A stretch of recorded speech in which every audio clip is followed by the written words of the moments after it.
I hate to break the fishing news up, Chuck, but I'd like to speak about the ice hockey. Congratulations, you're one of the 13 listeners of the Real Life Podcast. We just traded a migraine in for like an orgasm. Might want to mark that down, Yep. All of my projects are on schedule until they're not. A member of the Nation Network of Podcasts. About as funny as we're going to get today. Welcome in. Episode 200, and I forgot to write it down. I'm assuming 215. 215. It is 215. That's what I was going to say. Gonna write that down. That's bagged milk on the other side. I'm Tyler Rumchuk. Wanye's here. Jay is here as well. It's called the Real Life Podcast. It's brought to you by Japa Machinery. I believe they're still doing 10% off. So if you got some big machine needs, go check out Japa. They're running a great promo right now. JapaMachinery.com. Called the Real Life Podcast. I might rename it Yaremchuk Talks to 3 different ceilings because for those of you, I mean for everyone who's not on the podcast, we do it on FaceTime because, look at each other, get some, it's easier to have on-air chemistry that way. Everyone else just puts their phones face up on their tables and I spend the entire podcast talking to ceilings. I got a little stand and everything like that. That is a... Wanye, what a house coat. Holy... Yeah, well, you fucking wanted to see me, Playboy. I was sitting out in the hot tub at Wanye Manor prior to this podcast beginning. It was way more interesting now the house coat did. Yeah. Well, I like to get a little fresh air, and there's a pandemic, so I spend a lot of time outdoors in the hot tub.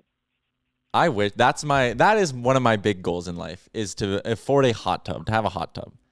Could you have a hot tub at your current residence? No, I'll show you. That's my deck right there. So could not fit a hot tub on that, unfortunately. Okay. But the next place I look for, I'm telling you, that one better be suited for a hot tub. Hot tubs are the shit, I have to say, because if you just put a chair in my yard and said, sit there and stare at the fence, I'd be like, what, are you so crazy? But if you have a hot tub, it's perfectly wonderful way to spend morning, noon, or night year round, too. Yeah, I will add, though, I probably have a great setup right now. My girlfriend's parents live like a 5-minute drive from us, and they have a hot tub, so we can really just go over there whenever we want. And I, once in a while, bring her dad some beer as a thank you. But for the most part, it's a free hot tub that's 5 minutes from my house, so that is nice. I say that any vessel could be a hot tub if you really put your mind to it. Yeah, it's all about wanting it or not, right? Yeah, you just put out like a tub of some kind, maybe even just like a Rubbermaid bin on that deck of yours. Load it up, hot tub. But then the problem milk, is... You're a single bag of milk. What if I told you that it's really helpful with the lady bags of milk if you had a tub of hot water to sit in? I've been inviting every girl I see to come sit in my tub with me, and yet no takers. It's super weird for a bathtub. Super cool for a hot tub. See, that's where I've gone wrong, I guess. It is interesting how that line is drawn, hey? Like, you would never be like, hey, person, come have a bath with me. But as soon as you're like, oh, it's outside, it's like, okay, now we're talking. If you tried, you'd be like, hey, you want to come over and sit in a bathtub and stare at each other? They'd be like, what the fuck kind of murder is about to be planned? Outdoors? It's a marvelous idea. I remember an old episode of MTV Cribs with one Lil Wayne. And it was a while ago. It was like early 2000s. And he walks into his house. And in his living room, they just had a big jacuzzi tub. And he was like, they told me to put furniture here. I said, not a chance. I just want a jacuzzi tub. Yes. Sets the tone early. It does. Cribs is such a great show, too. That's a show. Like, I saw they were bringing back Supermarket Sweep. I want Cribs. I want MTV Cribs to be brought back. They should bring Cribs back. In this day and age, everybody likes bragging about everything. You'd think there'd be more. Isn't it for kids now and Guy Fieri hosts it? No, aren't you thinking of Guy's Supermarket Games or something that? Yeah, Guy's Grocery Games. Yeah. Super. You know what else would be good to come back? Would be Lifestyles of the Rich and Famous. What was that? I've never heard of that. Lifestyles of the Rich and Famous was a show like when I was a little kid that showed like celebrities' mansions and homes and look at their cars, and they have a hilarious 80s yacht captain. And it was like Cribs, basically, but not about an MTV generation. It was like 20 years prior. Yeah, and there was that English dude that did Robin Leach. Reggie Leach. Yeah, not Reggie Leach. Robin Leach. And he was like... Reggie Leach, a hockey player? Yeah. Yeah, Robin Leach hosted it. Interesting. All right, so speaking of things that are going to be on TV tonight, the NHL awards go, and Leon Draisaitl, our boy, he is up for a couple of big ones. What was that? Abrupt lane change. A little bit, but I tried my best. California lane change, Jay? Yeah. Would you declare that a California lane change, Jay? That would be, you're definitely going from one end of the spectrum to the other. Speaking of 5-letter words, death. What? Continue. I'm sorry. Leon Draisaitl for the Hart would be the shit. Do you think he gets it? I think it's going to go. I want it to go to Leon. I have a funny feeling it's going to go to McKinnon. What do you guys think? Anyone got to take on this? When did they do the voting? They do the voting before the playoffs started. And Gotta give it to Leon. It'll be revealed today at 4:30. So by the time a lot of people listen to this, it'll already be out. So we're going to be probably sounding maybe ridiculous, or we'll say a bunch of hot takes and they'll be right. Yeah, here's my hot take. Leon wins. Congratulations to Leon. Win. He doesn't win because he didn't go far enough, and McKinnon's in the ads for Tim Hortons. But the playoffs have nothing to do with... no, but there's politics involved, right? One's the star of the league they're looking to promote. I'm going to say that Leon wins the Ted Lindsay because the players know what's up, and he does not win the Hart. Like, players are publicly going out and saying it needs to be Leon. Yeah, I think Leon's got the Lindsay locked up. I can't see a scenario where Panarin beats him there. For the Hart, I don't know. Maybe you guys are probably going to hate me for saying this because like the Oilers fan in me wants it to be Leon, but I think McKinnon deserves it more. He is playing on a roster of rocket fuel. No, but go back to the regular season. Nathan McKinnon is a great hockey player. Trust me. I have got a hockey fan boner for Nathan McKinnon.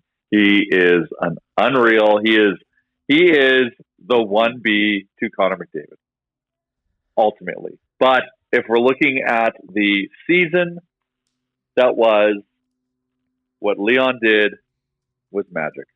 And McKinnon had a great season, but he really didn't blow up until the playoffs.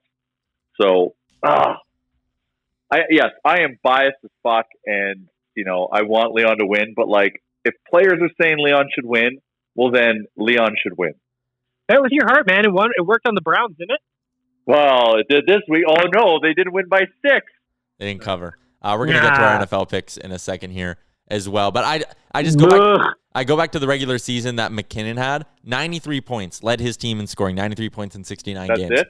Second place on that team was Cale Makar, a rookie defenseman, with 50. The next best forward was Andre Burakovsky with 45. Landeskog and Rantanen were hurt for huge chunks of the year, and McKinnon not only helped that team or led that team to a playoff spot, they were contending to win the West. And you look at Draisaitl, he did have Nugent Hopkins and McDavid with him. That is something you can't completely ignore in this argument. Again, we had a banged up Connor for the first 2 months, and then we didn't have Connor for 3 weeks. Yeah, but again, McKinnon has all those same excuses in there as well. He didn't have Landeskog and he didn't have Rantanen, the two guys who usually help him. No one else produced on that team but McKinnon. It's going to be a fascinating vote. I'm excited to see how it all comes out after, because I think we could be looking at this and going, Leon lost by one first place vote. I think it could honestly be that close. Here's how it's going to go. McKinnon Hart, Leon, Ted Lindsay. Leon should win both. Lock it up. That's a bag milk lock. Write that down. Bag milk lock. I will write it down. And all the people listening to this after the awards have been handed out, I hope we're right, I guess, is all I want to say. Feel free to go to Twitter and tell us how right we are and how smart we are and everything. I still can't fathom how Drake Barahowski is even in the conversation for this award. He was, I don't know how terrible in Toronto. I don't know why we didn't. The same price for Athanasiou is what would have got you Burakovsky at the beginning of the year. I don't know why we didn't take a run at that guy. What I think happened over the last sort of 12 months here in Edmonton, you remember those initial press conferences with Ken Holland where he kind of went, he would even go as far to be like, yeah, we're probably not going to be a playoff lock, but hopefully we're in the conversation. We want to have a competitive year. He kept emphasizing it's a long-term build. And I think he believed that when he started here. I think at some point during the season, he watched McDavid and Draisaitl and Nugent Hopkins and the elite talent they had there, and he was almost surprised at how good they were. I think when you're outside of Edmonton, even though you work in the league, you kind of sit there and go, they're the Oilers. They got those 3 high-end guys, but what else do they got? I think he came here and went, holy shit, these 3 high-end guys are good enough to win cups. And I think that's why he got so aggressive at the deadline, because he sat there and went, these two guys, and they almost did it against Chicago. He looked at Draisaitl and McDavid and said, they are good enough to win you a series single-handedly. I need to get them as much help as they can because every year can be a cup year with these guys. And I think that's why he went so all out at the deadline. Oh, but Burakovsky was your guy. But at the time, Uncle Ken didn't think that was a good idea to load up. I think next year we go for an older goalie than Mike Smith. Maybe that's the ticket. Tim Thomas out of retirement. Maybe we can bring Brodeur out of retirement. Yes. But like Dominic Hasek always seems to want to play. Like I don't know. Pay him $1, but have like $10 million in bonuses. Assume the remaining 12 years of DiPietro's contract. Mm-hmm. Bring who were we talking about a couple weeks ago? Freddie Brathwaite. Oh. He was still kicking not that long ago. Bring back Fred Brathwaite. Gun in the German league, the Bundesliga. That's soccer, but yes, of course. Oh, whatever it is. No one's going to double check this day and age. They're all busy. We got things to do. We were talking before we got on the air about the big dog patch project and all of that. Do we have an update on that? Is there anything we can share? Because I keep seeing all the hype for it. Isn't that an ambush? What are you, the building inspector? Because if you are, there are some things I'm going to need you to look the other way about. And you're late. Yeah. No, so it's been an interesting time to have, we'll say the largest financial gamble of your life in play. Anyways, the building's probably going to open in like November, December. It was supposed to open in May. Interesting. So we stretched it out. The construction slowed right down. This is not a good time to be opening anything. This is not a good time to be operating anything. But luckily, these are small places. The little bakery on the main floor of our new building in Riverdale is called Bread and Butter. And it's a savory bakery. So it's like bread, shockingly, and butter, not sweets.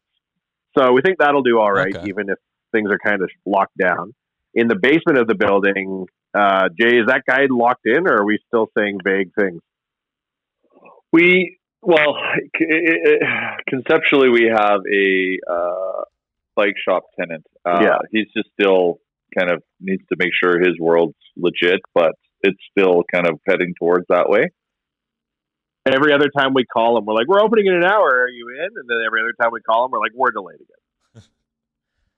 And then the second floor has the listening lounge pub called the Dog Patch. Yeah. So it's going to get built. Like, we are paying for everything that's going into it. I assume we'll be opening it before the new year, but maybe we won't. I don't know. It depends on what lockdown situations and people feel.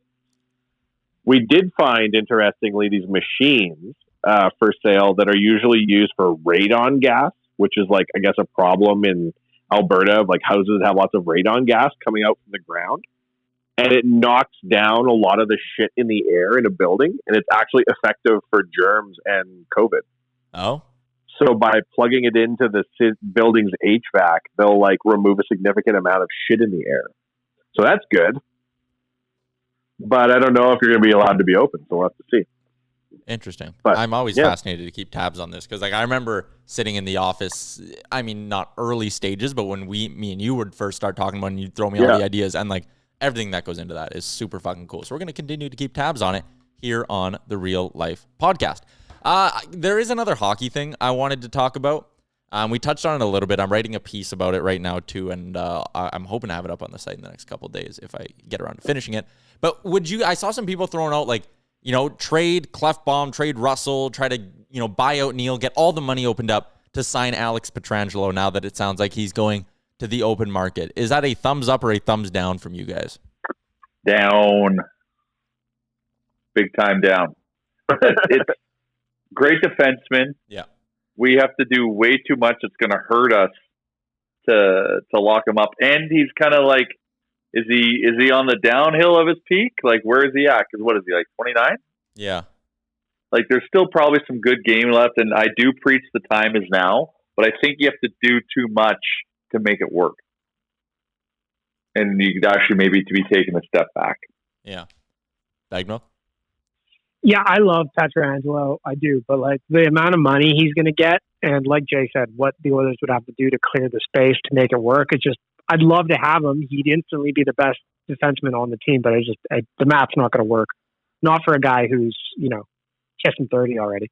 Yeah, and I was the same. I say the same stuff whenever someone, and man, right now, like being able to look at the text line at TSN 1260, Oilers fans want Ekman Larsson. Like, there is a lot of people who want Ekman Larsson, and they love throwing out trade proposals for Ekman Larsson. And it's just, What do you got? like, you call it silly season bagged milk. That's what it is on the text line right now. You'll get someone who texts in and goes, would the Coyotes do Russell the First and William Lagesson for Ekman Larsson, but they need to keep $3 million?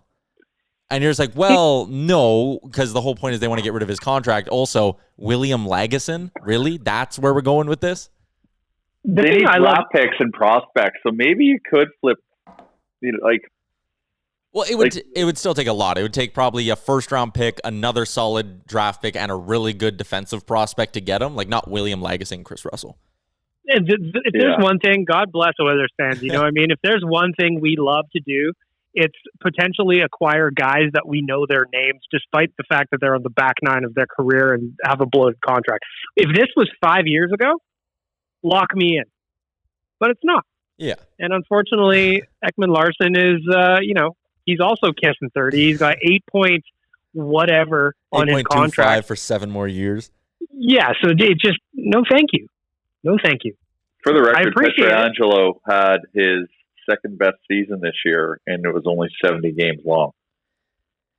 See, again, I'd love him, but just the money the cake he's gonna make. Like, it's what does just he want? Like 8 or 9 million? Well, the last Probably. Blues offer, there was a report that, and get this, for those of you who deal with contracts in life, the Blues offered him 7.7 million a season, and reportedly told him they wouldn't show him how it was like divvied out year to year. They didn't want him to look at that. They were like 7.7, but we get to pick how it's divvied out per year. And he was like, well, no, I want to see it. And they're like, no, you can't. I don't even understand the angle there. And there was no term, though, associated with it either, right? It was just like, we'll get you this AAV, and then over however many years, and the rest of it's just going to be a surprise. Like, they could have like backloaded it, whatever they were going to work out there. They could have like really fudged with some of the numbers, but it was funny to see that. I just don't understand what their angle was. Like, okay, you get to this number, but like, what normal, sane individual is going to look at the next 7 or 8 years of his life and just be like, I don't know what's going to happen. You figure it out. I'm cool. I'll trust you. What would guys, need to happen to make Pietrangelo make sense? You for sure have to trade one of Clefbaum or Nurse, and I would say That's for salary reasons? Yeah, because I think then you just become a little bit too expensive on the back end. Like, you need to get rid of one of those guys. Or well, what if Russell goes? I'm only for 1 year. Russell is a must. Russell has to go in that deal, and then you need to do. I mean, maybe you could just move out Larson as well if that's possible. Mm-hmm. But and then I would say that for me, the only way I'd be okay with it, they absolutely have to get rid of James Neal as well and not keep a cent of it. Like, you need that 5.75 totally off the books, and you probably need to move out 2 pricey D-men. And you could be sitting there right now listening to this going, Yaremchuk, why do they have to get rid of $13 million in cap space to sign a $8.5, $9 million defenseman? It's down the road that would just scare me with this, right? Like 2022, next offseason, if you have Pietrangelo at 9 and you don't unload $13 million this offseason, the cap's not going up again. So you need to get rid of Neal, or else what are you going to do with Nugent Hopkins? And then you skip what back. if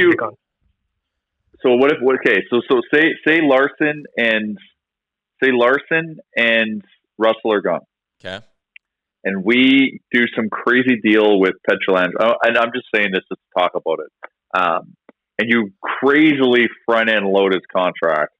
So in years, like if it's a 7-year deal, 5 through 7, his actual like salary is like $2 million. So you probably could ship him out if you had to.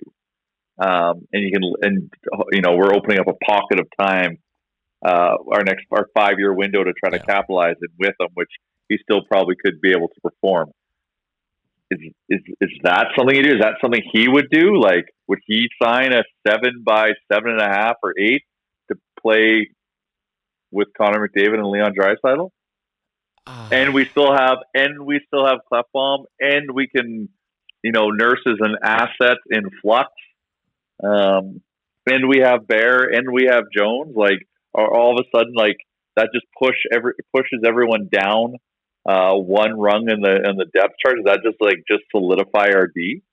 Well, the thing I'll add to that is if you don't get rid of one of Nurse, Jones, Bear, or Clefbaum and bring in Pietrangelo, you're losing one of them in the expansion draft as well. Frank Saravalli has a piece on tsn.ca right now that like outlines the situation for the Oilers in the expansion draft. So you got to remember that. Like, this probably isn't the offseason to bring in an impact name and load up your roster, because then you're just going to lose a better player next summer to Seattle, right?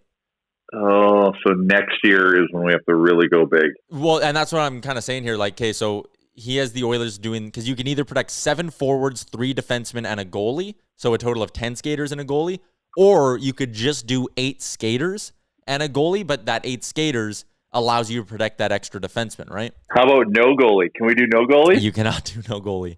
So what Saravalli has for, I'm looking at it right now, tsn.ca, what he's got for the Oilers as protected, he has the 8 skater model, which would have Ethan Bear, Draisaitl, Caleb Jones, Connor McDavid, Ryan Nugent-Hopkins, Darnell Nurse, and Taylor Yamamoto. And Oscar protected. Klefbom. He didn't write his name in there. Oh, okay. And then, so that would leave Archibald, Benson, Cassian, Kara, Benning, Chason, Larson, Russell exposed, which to me, that list is fine. Any of those guys could go. And Russell would be a free agent anyways. The other, and the thing he didn't put in there, actually, Jesse Puljujärvi would be in that exposed list as well, which is fascinating. Because I think he's still here. If he's still here, like, I think that's the type of player Seattle would just love to get a crack at. You know what's also interesting is you're out like you cad. You got Gene Principe joining us on the podcast today.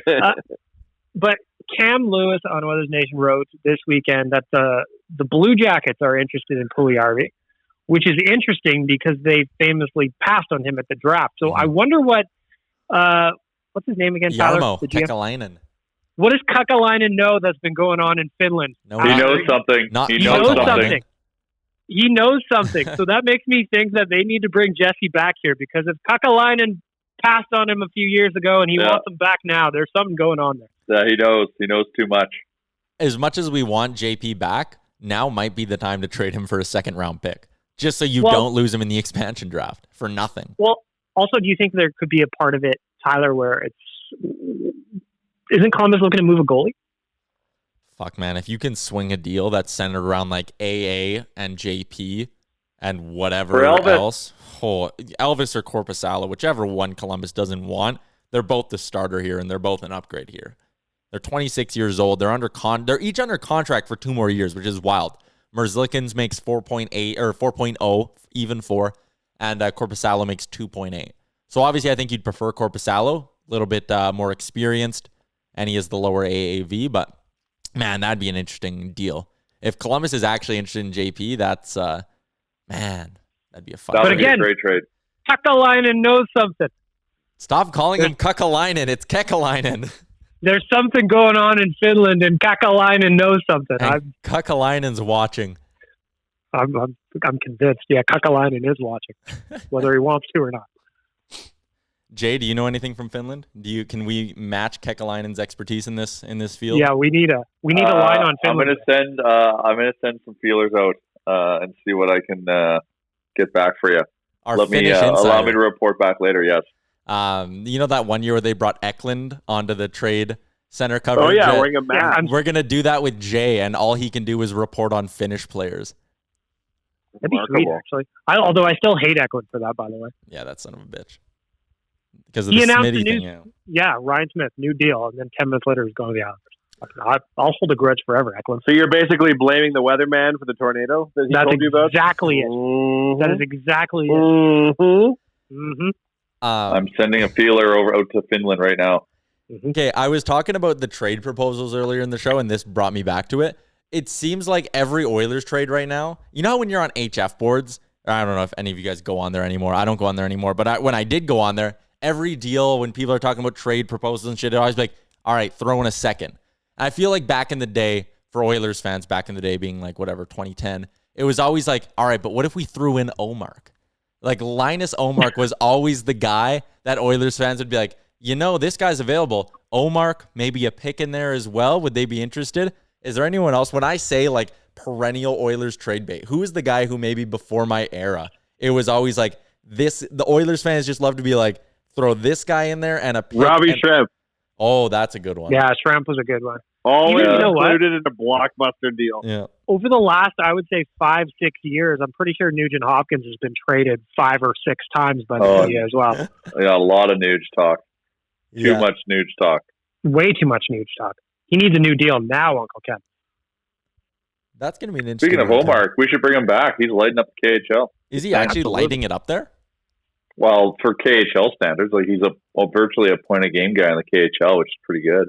Damn. You know what? He gave me a great memory because I'll always remember that Spinorama shootout shot that he did, and then the Tampa Bay Lightning getting super pissed off about it. It was pretty hilarious. Oh, it was unreal. Yeah. He's It was actually, special. Omar signed, he's not in the KHL anymore. He's in the Swiss League, I believe. But you're right, he was a great player in the KHL the last couple of years. Anyways, I like those moments throughout the decade of darkness where you look back on that time now, and there's just those little glimmers, those nights where it was just great for a bit. And the Omar Spinorama was one. The Yakupov goal with the slide on the knees through center ice, that was certainly one of them as well. The Gagne 8-point night was one of them. Remember when Ben Scriven stood on his head against San Jose? Shit. Yeah, that was great. And when the Gagne Cagliano Nielsen line almost dragged us into the playoffs Yep. for like 2 weeks there. And the lifestyle of going to Rexall Place, which was just some shit hockey and just getting tanked, and then going out at like minus 30 and going downtown and trying to make a night of it after getting smoked 4-1 and still having a great time. That's what I remember a lot of. Yeah, it was different. Like you'd come to the rink with zero expectations. Yeah, you're like, well, just wanted to have a good night. I can remember you saying, Jay, several times, like, well, we know how many beers we can drink tonight. That'll make it fun. Yeah, sure shit. Win or lose, drink your booze. I remember going to that first playoff game at Rogers. I went with my dad, and I remember we were talking on the way there. I was like, you remember throughout the last, because that's all me and him really knew going to games together. Like, or all I knew going to games with him was, like a Tuesday night, like you said, minus 30. You got to park like 10 minutes away somewhere because it's cheaper, and you walk through the blizzard to watch them lose 5-2 to the Minnesota Wild on a Tuesday night.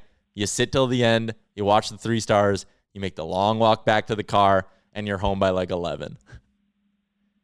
And then you can contrast that with like the energy in the building for Rogers Place playoff game 1. Connor McDavid leading the team against the Sharks. Like Clefbaum scored on like the second shift or whatever. The contrast in those two moments is just incredible.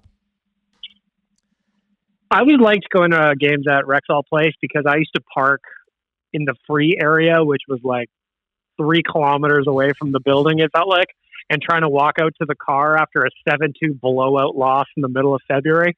Great time to be alive there, wasn't it? Yeah. Oh, I had a great secret parking spot for Rexall that was really close to the LRT entrance, so your exposure to outside was very limited. Wouldn't even tell Jay just in case for some reason they reopened that old arena. I think you should just still keep it to yourself. It's that good of a space. That's how I feel about That's how I feel about my current space at Rogers Place. I pay for it, but it's not very much, and I will never tell a soul where it is because you are out the building and on your way in 2 seconds. Oh, I've got a pretty good free one I got a free one for Rogers. That if I was going to say how far of a walk is it? It's probably 150 meters, maybe 175 meter walk to get into the building. I was just going to say, you're parking at the Pines, aren't you? No, that's too far. I'd be like 2.5 Ks. Me and my dad have a good spot too. There's a business around Rogers Place that my dad does work with, and again, I'm not going to reveal it, but they let him park there. Take it to your grave. Yeah, I love this selfishness with the parking spot. Oh yeah, you can't share it. If you go, it's like a secret fishing spot. You don't tell anyone. If you go last appointment to the STD clinic downtown, your MCHA, and you tell them you need more time in the bathroom, they'll validate your parking overnight.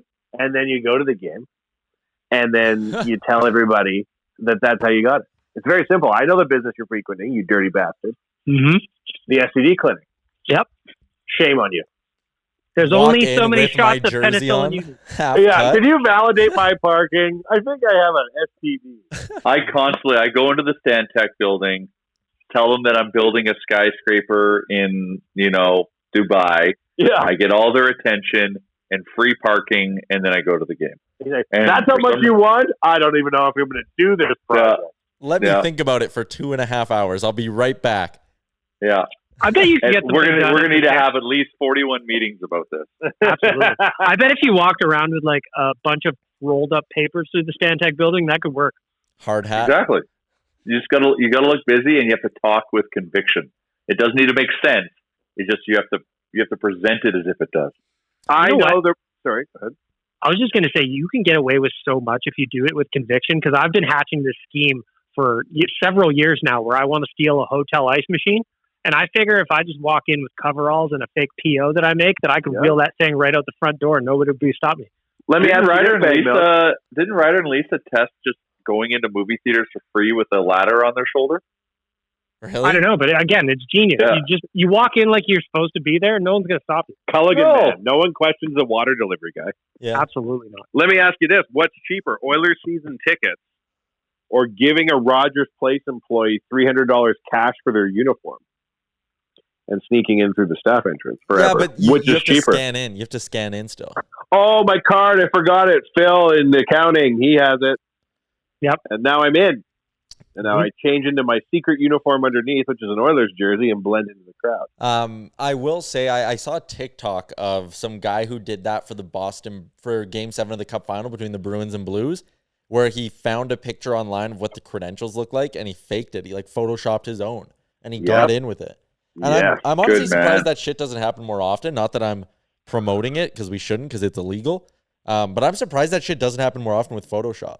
Your M-Truck, maybe it's time to break some laws. Maybe It's that's not why we illegal haven't if it made the works. playoffs. Hey, exactly. No one. I'm like when I'm Well in photos, said. I make sure if I have like my like if we're in an Oil Kings game and I'm working it for the radio station, no photos with the credentials in view, because you don't want to be the reason that like someone gets in and there's a security breach.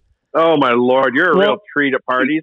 You yeah, can just walk in with your voice and a headset on your M-Truck to any event in the world and be like, I'm here with the local television station. And they're like, after you, sir. And you Well, wouldn't you need probably- any credentials. Yeah, and you probably don't want me telling everybody that's listening to this podcast that I have a copy of Deadpool 2 that says Tyler Remchuk across the entire screen because I stole your pirated copy. God damn it! Right? You broke the law there. When I worked, when I did like the promotions department at the radio station, there'd be so many times where we'd be going to an event and like a security guard would stop you and he'd be like, "You can't go over here," and you'd be like, No. I'm with the radio station. It's all good." And 90% of the time, they just go, "Oh, okay, yeah, that's all good, man." And then you can really just go do whatever you want. You park wherever you want. We do movie premieres, and you would just park on the sidewalk at Cineplex. And if an employee came and was like, "You can't park there," you'd be like, "Well, what do you mean? I'm with the radio station. I have to park here." And they'd be like, "Oh, okay, yeah, sure, that's fair." I have to. Your M-Truck, if you witness somebody breaking the rules, do you tell generally? Like, good question. In what scenario? So, like, you're describing situations here where you're bending the rules, right? Yeah. Like, I am a big fan of bending the rules. I also never snitch. You strike me as a guy who wants to bend the rules, but if you were in charge of enforcing the rules, I feel like you would spaz if people broke them. I'm definitely more of a fan. I'm a fan of order, not chaos. But, like, Right. I wouldn't call myself a snitch. Like, if it's a victimless crime, Interesting. is it really a crime, right? Like, if let's say, pre-COVID, you're at a bar, you're in the washroom, some guys, got a flask out there. I'm not going to go run and like tell a bouncer and be like, "Excuse me, Mr. Bouncer, there are I people hope drinking out of a not. flask in the bathroom." Like, I'm not a fucking snitch. But I mean, if it's something else, like I don't even know off the top of my head, but sometimes alerting the Say you authorities. saw a is man plotting regicide. He was going to kill the local earl.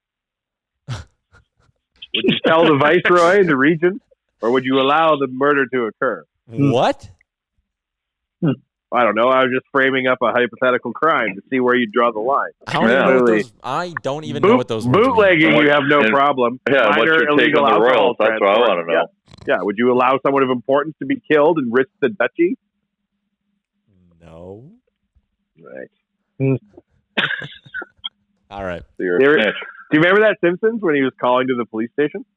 No. And they're like mashing the keyboard because he wanted to talk to a cop, and he just started hitting keys. And they're like, "You're about to commit regicide. If you know the name of the king that's about to be murdered, press 1." That's one of the best jokes of all time on that show. All right. Before we get to Scott Hastings and our nice OddsShark segment here, should let everyone know we are brought to you by Oodle Noodle, Edmonton's #1 shop for nudes. Check them out. You can get them on Skip the Dishes and things like that, but if you go in store, 10% of the proceeds go towards a local charity. You make your belly happy, you make the community happy, you make this podcast happy, because we love Oodle Noodle very much. Do we want to do like a quick little Big Brother segment here? Does anyone got takes on? I got takes on. Well, just hold one quick second before we talk BBJ. Who were you talking to for the news this week? So last week was Kid Sports. Oh, yeah, I saw that. Video about that. So this week this week I just saw the video. This one's kind of funny too. That Josh made. So this week we are partnered up with Shady Ape, which is basically a mental health support community that provides and hosts gatherings for people who want to get together and chat and help people kind of navigate, I guess, life well, everyone battles with mental health, and they support a community via mindfulness and meditation, and they do a bunch of cool stuff in the community. I've attended a couple of their events, so I thought it was cool to support them and their endeavors. So yeah, this week we're with Shady Ape. So wait till you see the video. It involves me meditating, and you get to hear me think aloud. Oh, Jesus. Huh. What am I thinking about? You will find out. Photoshopping press creds, I guarantee it. Yeah. Now I am. Well, if we shot the video today. I bet your thoughts are like, your M-check is a snitch. Yep. Yeah. Definitely don't leak Shady doings in front of the Don't tell your M-check about the Regis side. Yeah. The Regis side from your M-check. He will snitch. Yeah. All right. Previously on Big Brother. For the first time while watching Big Brother All-Stars, I felt bad for David. I also felt a little bad for Davon, because this was they're getting played hard in this whole thing. Oh, but the thing is, they're on to them. So they were accepting of this spin on David, but now they're just. I think Davon's the only one that needs to be convinced. But David and what's the other guy's name? Kevin. Damn it. They're on to the spin here, so they could use that. Okay, is Kevin on to the spin? So full disclosure, my recording cut out with 15 minutes ago. So the last thing I saw was David and Kevin having their chat, where Kevin goes and he's like, I think there's like maybe a 5% chance that Nicole flipped this, but probably not. Yes. Well, but now he's at 5%.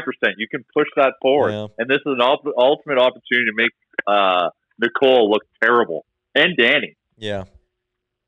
I just don't think David was again playing a horrific game, being way like the stuff he keeps close to his chest versus the stuff that he talks about. Like, geez, he's backwards. He's so bad at Big Brother. It is shocking. Because the thing is, we talked about it the other day, is that he had that special power, he used it, and then he was trying to tell everybody, did you save me? Did you save me? As if anybody's going to do that. But that play bit him in the ass with this voting for Ian thing, because now nobody believes him, because his lies that he's putting out there is just, he's shooting himself in the foot. He's basically taken a 1990s lawn dart and thrown it right through his fucking foot at this point. But I also feel like Davon's going to be a super bitter juror, to the point where eventually she will figure out that Nicole was the one that flipped. And if Davon is in the jury, that is not going to be good for Nicole or Danny come the end of this. So they're also a little screwed too. But do you think that those two have a reasonable chance at winning? Because I don't.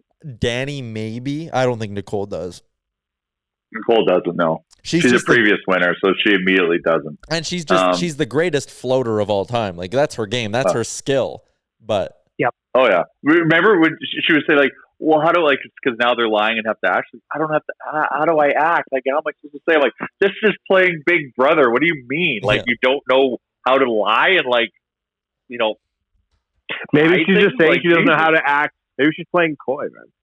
A lot of people do that. They pretend they don't know how to play and they know exactly what to do. No, she legitimately, I don't think does. But Danny, I think we'll see, because Danny flew too close to the sun and almost bit her, and she's kind of taking a step back, but now she's getting back up there again. So she, depending on how hard she plays from here on out, is going to decide how far she'll go, because she's already now a threat with Tyler. Yeah.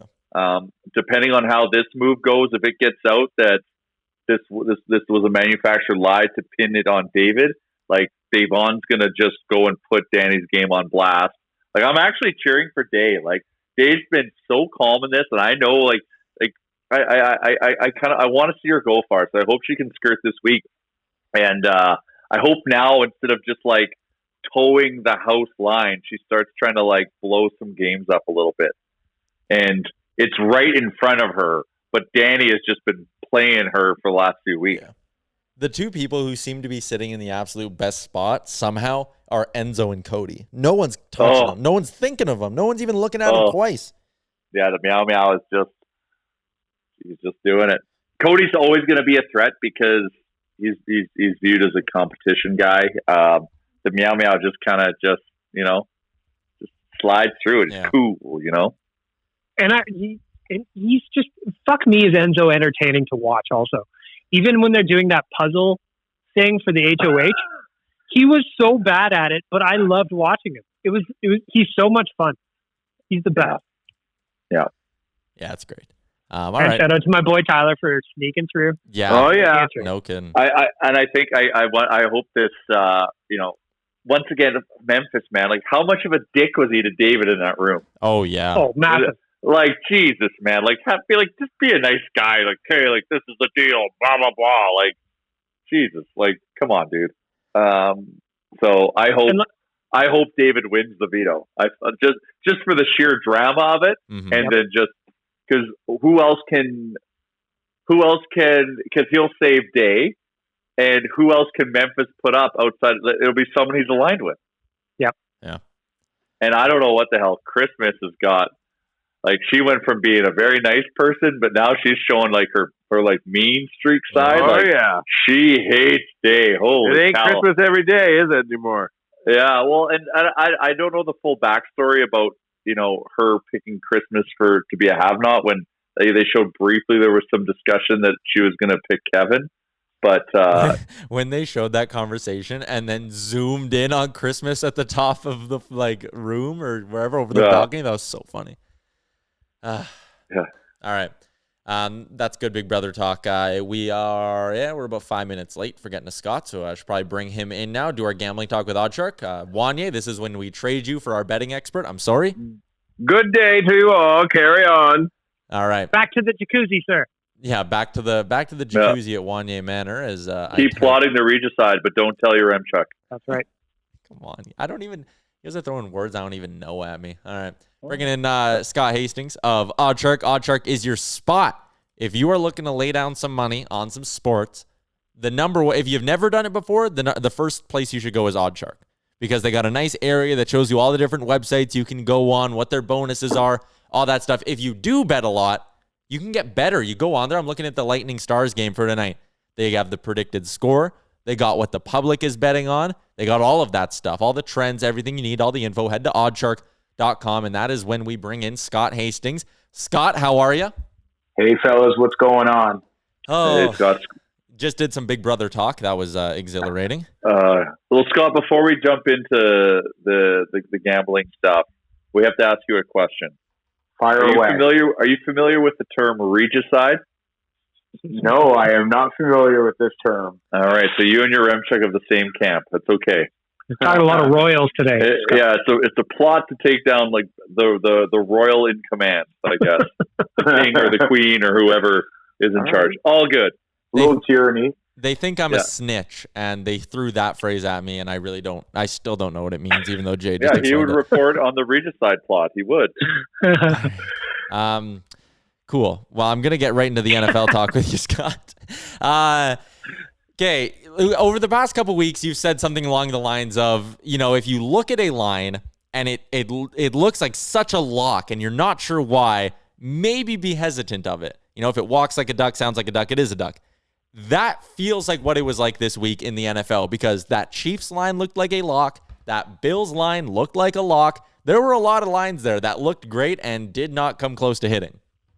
Yeah, tell me about it. I took a beating yesterday because maybe I fell into a few of those traps. I should listen to what I preach, but it was a wild Sunday. Like top to bottom, there was just craziness all along. There was those late second upsets. You know, I thought the Pats were going to win that game there. Cam Newton on the one against Seattle, that looked like a lock there. Of course, they still did cover. I think the line was 5.5. So Pats did cover, but the Seattle still wins. But that's just it was a wild Sunday. And there's a few lines I'm already looking at this week that they smell a little funky. Which ones are those? Because I'll probably, if you don't tell me, I'll probably step right on them. Well, the first one is that Jacksonville-Miami game. Miami's getting 3 points in Jacksonville. But, you know, Minshew's looked really good, but that line, for me, I would hammer Jacksonville. Looking at that straight up, there's something about that line that I don't feel that one stands out to me as something's going on there. The one line that looked fishy to me heading into last week and actually ended up being a good pick was when the books opened and the Rams were underdogs to Philly. And I couldn't believe it. I thought the Rams were going to smoke them. I put a couple of units on the Rams to start the week, and I went throughout the week. And even as it was shifting, I kept putting a little bit more on the Rams because I was so confident. I was throwing them in all my teaser bets. That one eventually jumped the line, and the Rams turned into the favorites.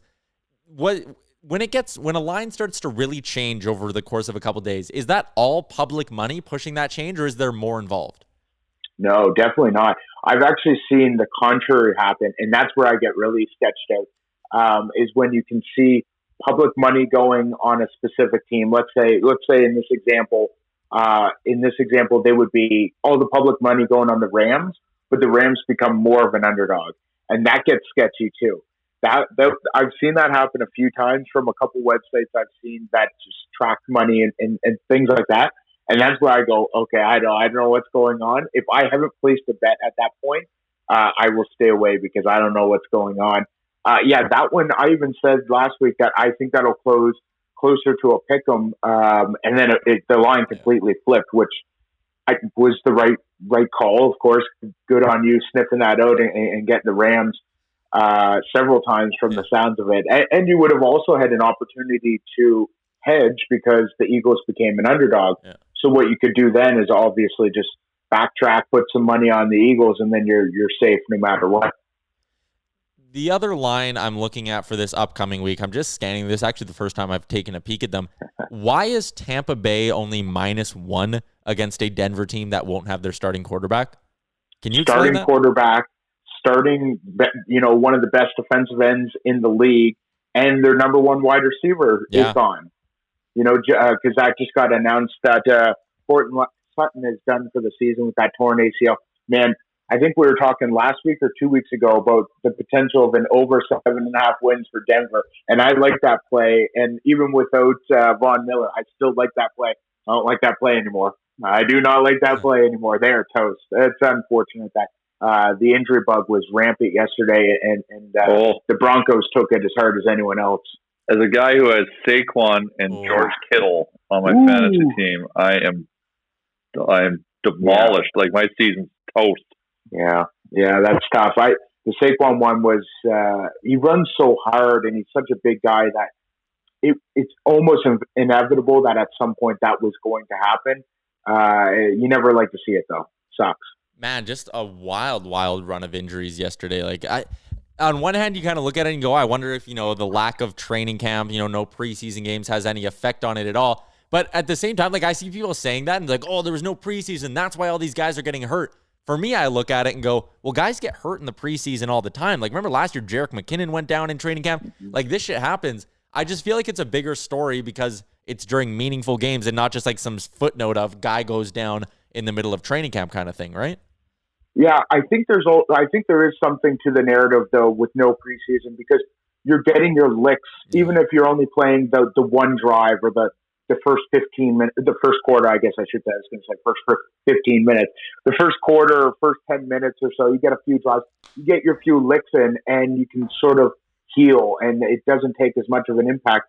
Whereas this year, you had no preseason. Sure, they had the live, the playing against your number one defense and stuff, but you're still you're not hitting your quarterback as hard as you can. And if you do, you're probably not going to be on the first team much longer. So and same with your number one running back. I don't think they're going to absolutely light them up when they have an opportunity, but when they come to week one, they totally are doing that. So I think there is something to that narrative. It's not, injuries happen, and some of these are fluke ones.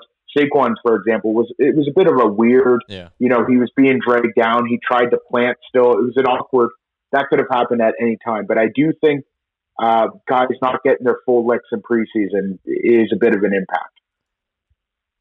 Anyone else got a football one before I shift on to hockey here?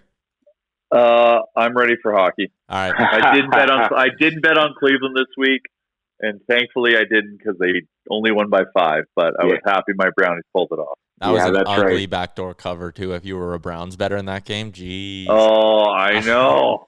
Scott, I'm looking at your series prices article, and the thing I like about us doing this every week is because we can talk about the stuff, see if it happens, and kind of look back. The one thing we've said is don't bet the Lightning. Wait for them to lose a game, and look at that, they lost a game. What are their odds right now, and is it a smart bet to throw some on the Lightning, or are you back in the Stars now?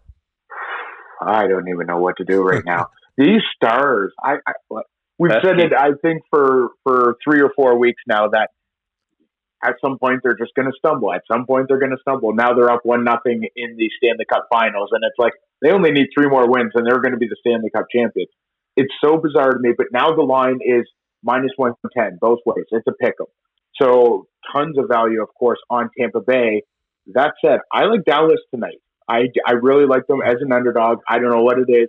Maybe I'm getting swept up in the Stars mania or something, but I like the Stars to win tonight. So if you're still on Tampa, you might have another game to get them at a better value going down 2 games. Although at that point, that's a much riskier bet, but it's I don't know.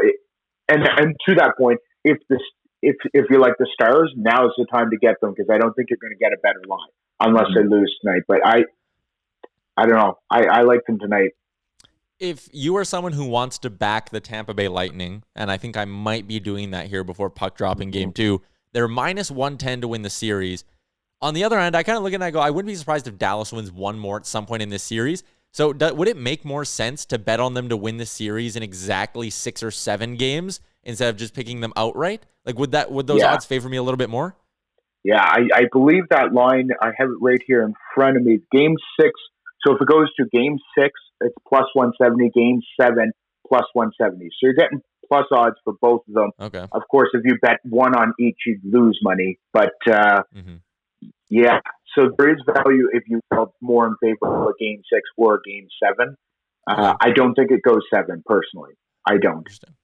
I think whatever team gets the momentum is going to take it all. Interesting. Great analysis as always, Scott. Anyone got a last betting question for me here? Yeah, Scott, my rookie betting question of the week. Reading the how-tos on OddsShark, talking about goaltending is key. What's Khudobin doing to some of these betting numbers that's going on right now? Because it seems like he is just ruining goal scorers' confidence right now. Yeah, it's and we've seen this before in the past in the Stanley Cup final, in the Stanley Cup playoffs, where you just see a goalie get hot, and it's the old adage: any goalie can get hot. I don't think I've seen one really go on a tear like he has, because he's been doing it against elite offenses, Colorado, and he let in 4. But that was, I guess, that's more of a talk for Dallas, is that they're able to play this run and gun style, beat Colorado in that, and then they clamp down against Vegas. So I don't know. This is one of the weirdest playoffs I've ever seen in a while. And from a betting perspective, I've taken many nights off because I can't get a good feel. I was crushing it in the opening round and that first round, because I don't know what we're calling that first little play-in series. Whatever that was, I was killing it then, killed it first round. Ever since then, I've been ice cold. So I've been enjoying it, but I can't get a good read on it. Scott, I don't know.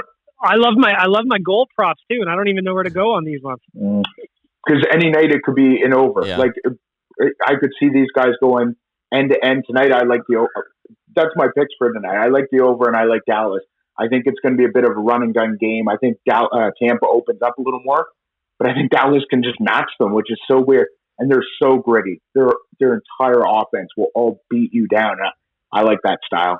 Very gritty, good defense. The thing is, like, Tampa's going to shell them. Like, at some point, math's going to take, control here. And if Tampa just keeps shooting at the rate they're shooting, they're going to win hockey But games. Vegas, you could have said that about Vegas too.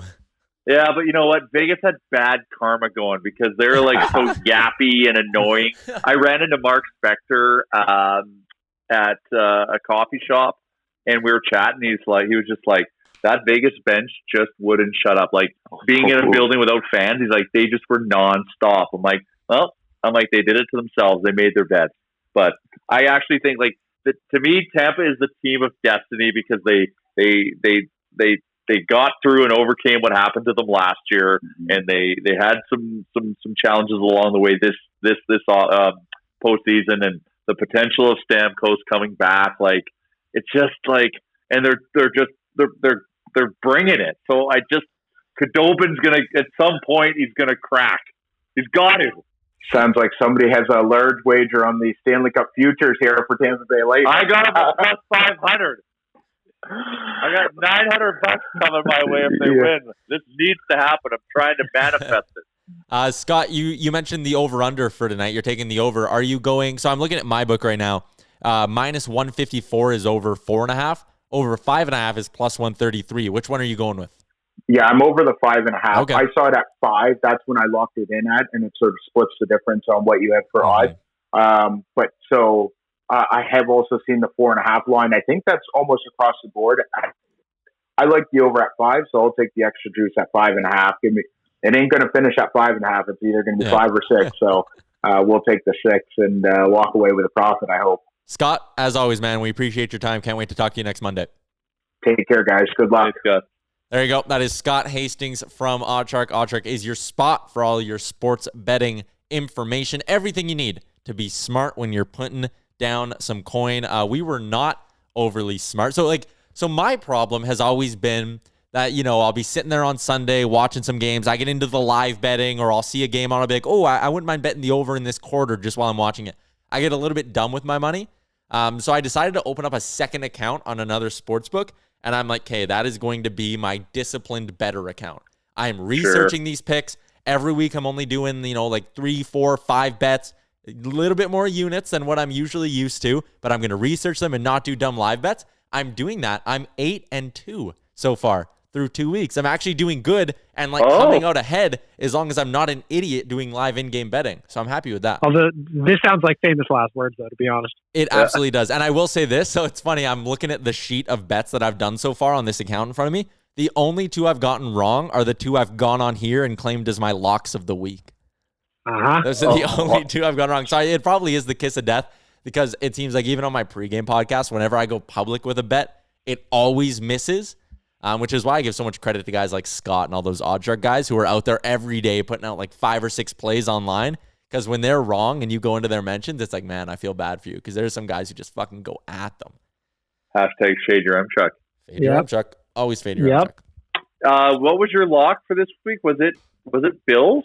That was me. That was Bag Milk had Bills. That was a crappy way to not cover for the Bills because they were up at half and it looked like they were going to do it easily. My lock was Chiefs minus 8.5. Chalmers had Vikings plus 3, so he didn't hit either. And you had Browns minus 6. So we went 0 for 4 as a collective. So we're going to look to bounce back a little in week 3. Baker looked good. Oh, did he look good? He did. The thing I'm going to add, actually, this week for my lock of the week, I think I'm going to do a teaser. And because I've had some great luck with them. You can't do that. Why not? I can tease anything. It's still a lock. If we're doing a little parlay teaser, I'm looking at that Tampa Bay game we just talked about. And if I were to go Bucks and tease that down, you could potentially get them in the plus territory. And you combine that with, I'm just kind of looking here. Why do you want the Bucks plus? Because if you're going to tease it down, they're minus 6 right now on Bodog. OddsShark says there's still some books that have them at just a minus 1. But even if they're minus 6, you tease them down to a pick 'em, parlay that with I don't know if you want to do Chiefs plus 3.5, you'd tease that up to 9.5. Maybe you got Panthers plus 14 against the Chargers, something like that. Tease it with another safe play. I think that's a smart bet. Anyways, we'll talk more about that on Thursday. I think you take Buffalo over the Rams. I love the Bills. I just get real worried about them sometimes, and this isn't a great matchup for them. I don't love it against the Rams. Gotta believe in our boy. I would almost tease it the other way. I'd throw 6 points onto the Rams, and I'd take the Rams +9 because I don't think the Bills can outscore them by that much, but I think the Bills can win. Anyway. Yeah, I think. Yeah, I don't think.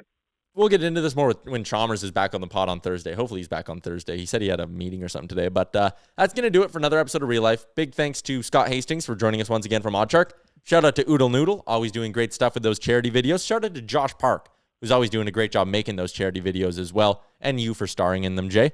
Shout out to you, Beg Milk, for the top-notch analysis.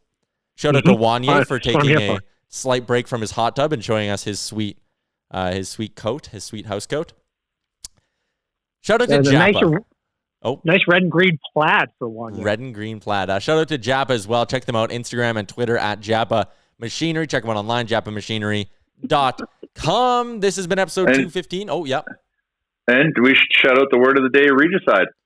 Yeah, Regicide. Also, let's make a note that I am taking Scott's over bet for tonight on the Stars Lightning, and I want to throw it back in his face if he makes me lose money. Or we celebrate him if it hits. Real life is on the over in tonight's game. Hopefully we didn't just jinx it. Episode 215 of the podcast is over. I'm Tyler Rumchuk. We'll talk to you again on Thursday. Great job on making it through the entire hour of the Real Life podcast. Don't forget to like and subscribe wherever you get your podcast from.